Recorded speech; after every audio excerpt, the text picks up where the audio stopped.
పితా పుత్ర పవిత్రాత్మ నామమున ఆమేన్. ఈనాటి వాక్యానికి మీ అందరికీ కూడా ప్రభుని పేరిట ఆహ్వానము పలుకుతూ ఉన్నాను.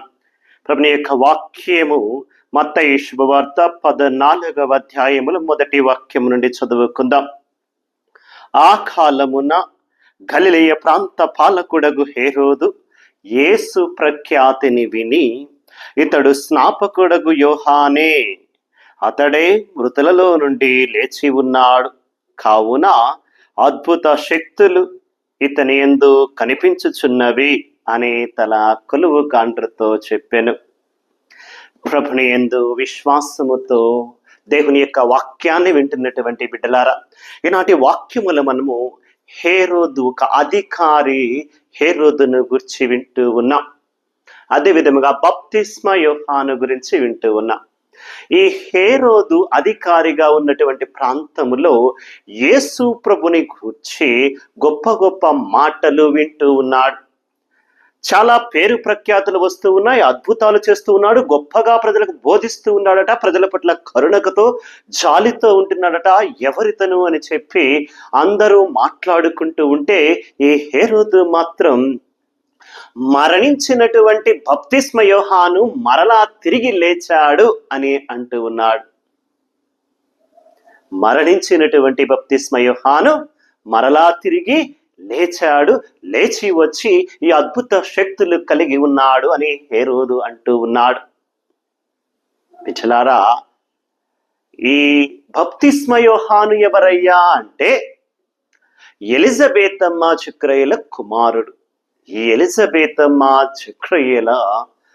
జక్రయేలకి ఇద్దరికి కూడా వారు భార్యాభర్తలుగా చాలా సంవత్సరాలు కలిసి కాపురం చేసిన ముదుసలి వయసులో వచ్చేటంత వరకు కూడా వాళ్ళకి బిడ్డలు లేరు, సంతానము లేదని ఏడుపులతో ప్రార్థన చేసుకున్నారు భగవంతుడికి. ఇక పిల్లలు పుట్టరులే అనేటటువంటి సమయములో భగవంతుడు వారిని ప్రార్థనను మెచ్చి వారిని ఆశీర్వదించి ముసలి వయసులో కూడా పండంటి బిడ్డను ముందుగానే తెలియచేసిన ప్రకారముగా, ప్రవచించిన ప్రకారముగా, గబ్రియేలు దేవదూత చెప్పిన ప్రకారముగా బప్తిస్మ యోహానుగా వారి కుటుంబంలో పసిబాలుడిగా జన్మించినటువంటి ఆ వ్యక్తే మహనీయుడై మహోన్నతుడుగా బప్తిస్మ యోహానుగా పేరెన్నికగన్నటువంటి వ్యక్తి ఈ బప్తిస్మ యోహాను.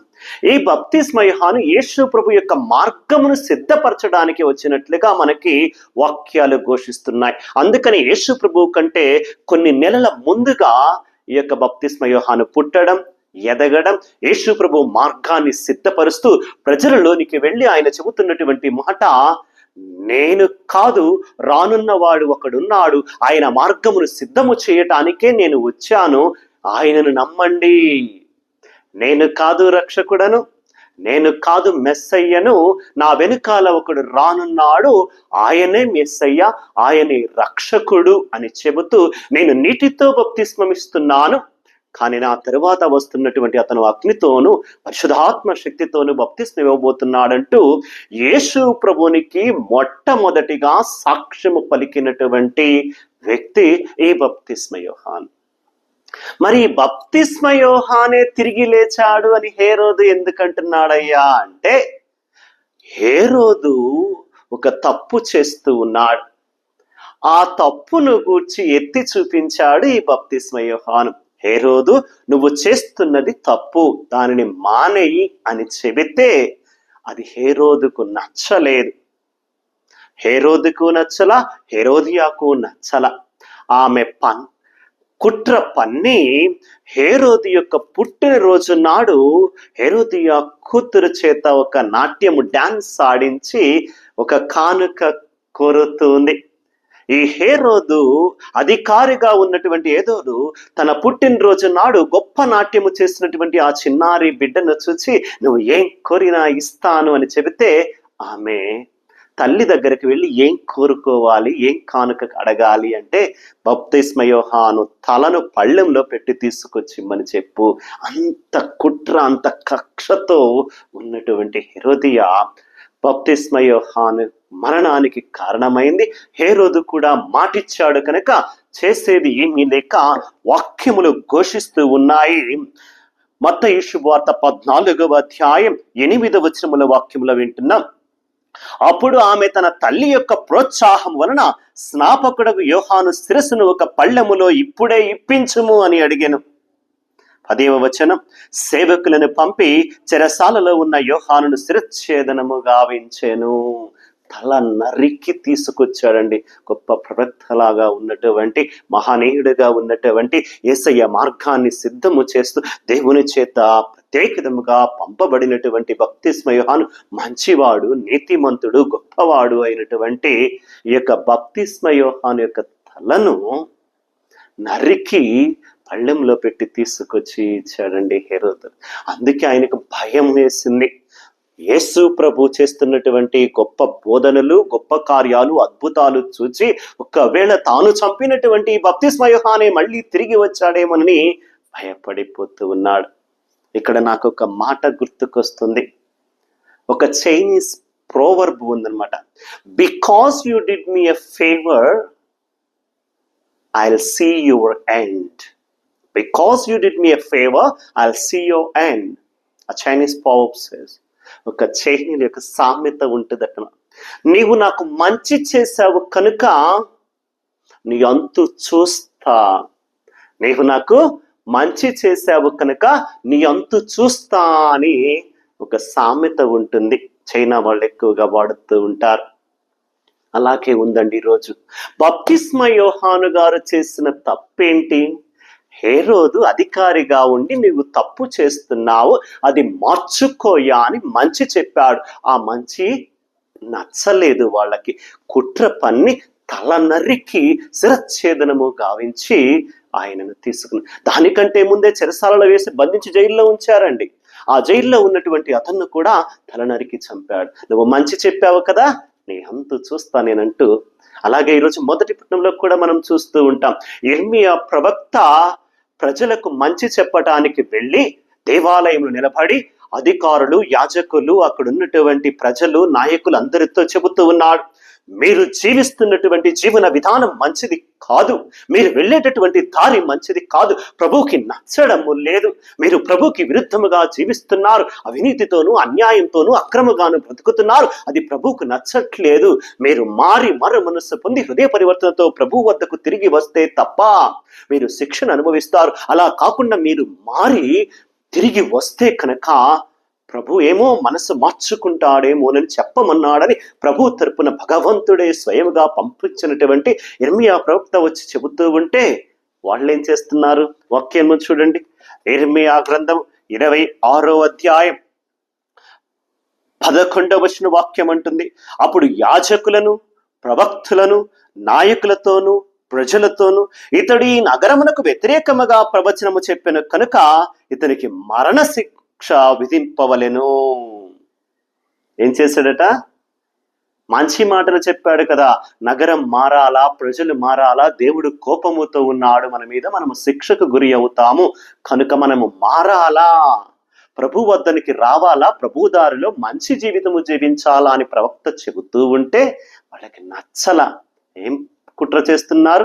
రెండు, అందరము కలిసి ఇతనిని చంపుదాము. అతను చెప్పింది ఏంటి? వాక్యంలో ప్రవక్త అంటూ ఉన్నాడు, ఓ నన్ను చంపుతారా? దేనికి? మీకు మంచి చెప్పినందుకు అంటూ 13వ కనుక మీరు మీ మార్గములను క్రియలను మార్చుకొని ప్రభువునకు విధేయులు కండు, అట్లయినా అతడు తన మనసు మార్చుకొని తాను నిశ్చయించుకున్నట్లుగా మిమ్ము నాశనము చేయడు. ప్రభువు కోపముతో ఉన్నాడు, మిమ్ము నాశనము చేయాలి, శిక్ష విధించాలనుకుంటున్నాడు. కాబట్టి మీరు మారు మనసు పొంది వచ్చేయండి, ప్రభు మనసు మార్చుకుని మిమ్మల్ని శిక్షించకుండా కాపాడి రక్షిస్తాడేమో, మన్నిస్తాడేమోనని మంచి చెబుతూ ఉంటే ప్రజలకు నచ్చల. మంచి మాటలు చెబుతున్న ఇర్మియా ప్రవక్త వారికి నచ్చల, చంపేయాలని కుట్ర చేస్తున్నారు. మంచి మాటలు చెప్పిన బప్తిస్మ యోహాను వాళ్ళకి నచ్చల, చంపేసేశారు, తల నరికి శిరచ్ఛేదనం చేశారు. మంచి చెప్పి, మంచి బోధిస్తూ, మంచి పనులు చేస్తూ మంచిగా బ్రతకండి అని చెప్పిన యేసయ్య కూడా వాళ్ళకి నచ్చల. ఈ లోకము వారిని కూడా చంపేసిందండి. మంచికి స్థానము లేనటువంటి రోజులివి, మంచి రోజులు కావివి, గడ్డు రోజులు, చెడు రోజులు, దుర్దినములు కనుక బిడ్డలారా జాగ్రత్త, జాగ్రత్త. ఈ రోజున మనకి ఒక గుణపాఠం, మనం ఎలా ఉన్నాం, మన బ్రతుకులు ఎలా ఉన్నాయి, ప్రవక్తలు హెచ్చరిస్తున్న విధముగా మనము ప్రభు కోపానికి గురి అవుతున్నామా, లేకపోతే వాళ్ళ హెచ్చరికను విని మారి ప్రభుని దగ్గరకు వస్తున్నామా, ప్రభుని బాటలో మంచి జీవితము జీవిస్తున్నామా? మనం కూడా చాలా సార్లు అలా అనిపిస్తుందండి, ఏంటి వీళ్ళకి మంచి చెబుతుంటే నచ్చట్లా, మంచే కదా చెప్పింది, ఇంత మంచి చేసినా కూడా వీళ్ళకి నేను నచ్చట్లా, ఇన్ని మంచి మాటలు చెప్పినా వీళ్ళకి నచ్చ, బాగుపడండి బాగుండండి అనే కదా చెప్పేది. వాళ్ళు బాగుపడతారని అవసరమైతే మనం చేయి అందించినా కూడా అది కూడా వాళ్ళకి నచ్చట్లా. సహాయం చేసినప్పుడు బాగానే తీసుకుంటున్నారు, దాని తర్వాత మనమే నచ్చట్లా, మనం చెప్పే మాటలు నచ్చవు, మనం వెళ్ళే దారి నచ్చదు, మనం చూపించే మార్గము నచ్చదు. చాలా సార్లు అనిపిస్తుంది కదండి, చాలా మంది మనలో చాలా మంది అనుకుంటూ ఉంటాం, ఏంటి వీళ్ళకి మంచి చెబితే నచ్చట్లేదని. ఈ లోకం అలా ఉందండి, సమాజం అలా ఉంది, మన చుట్టూ ఉన్న జనం అలా ఉన్నారు.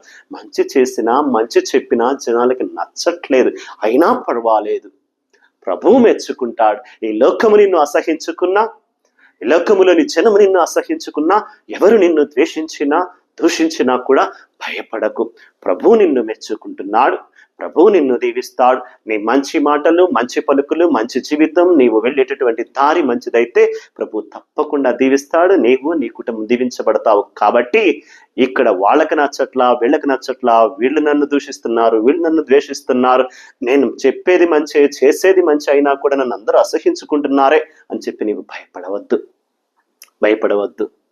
మంచి చేసిన మంచి చెప్పిన వాళ్ళందరినీ లోకం అసహించుకుంది, దూషించింది, ద్వేషించింది, నరికి చంపింది అని కూడా వాక్యములు గుర్తిస్తుంది. అయినా కూడా మంచే చేద్దాం, మంచి మాటలే పలుకుదాం, మంచి మార్గములో వెళదాం, యేసయ్య బాటల్లోనే పయనిద్దాం. దేవుడు నిన్ను నీ కుటుంబాన్ని ఆశీర్వదించునుగాక.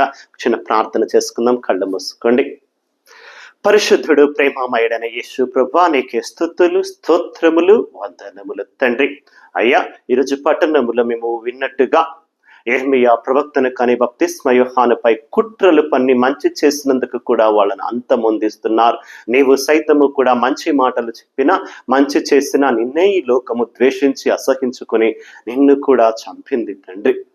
అయినా ప్రభువా, మేము మంచి కోసము పాటుపడినట్లుగా మంచి మాటనే మాట్లాడుతూ మంచి పనులు చేస్తూ మంచి జీవితము జీవించడానికి కావలసిన కృపను అనుగ్రహానికి మాకు దయచేయమని యేసయ్య ఈ వాక్యాన్ని వింటున్నటువంటి అనేక మంది బిడ్డలు ఇదిగో నాయన వారి కోసం, వారి కుటుంబాల కోసం ప్రార్థన చేయమని అడుగుతున్నారు. వారిలో ఏ బిడ్డ అనారోగ్యముతో వ్యాధితో బాధపడుతున్నా ఆ బిడ్డను ముట్టి తాకి సంపూర్ణ స్వస్థతనివ్వండి, రోగాలు నయము చేయండి, వారిని వారి కుటుంబాలను అమితముగా దీవించండి, కష్టాలు కడతీర్చండి. బిడ్డలందరినీ కూడా దీవిస్తూ అమితముగా వాక్యాన్ని వింటున్నటువంటి ప్రతి బిడ్డను కూడా ఆశీర్వదించి దీవించమని యేసు ప్రభుని పరిశుద్ధ నామమున అడిగి వేడుకొనుచున్నాము తండ్రి.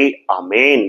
పితా పుత్ర పవిత్రాత్మ నామమున ఆమేన్. God bless you all.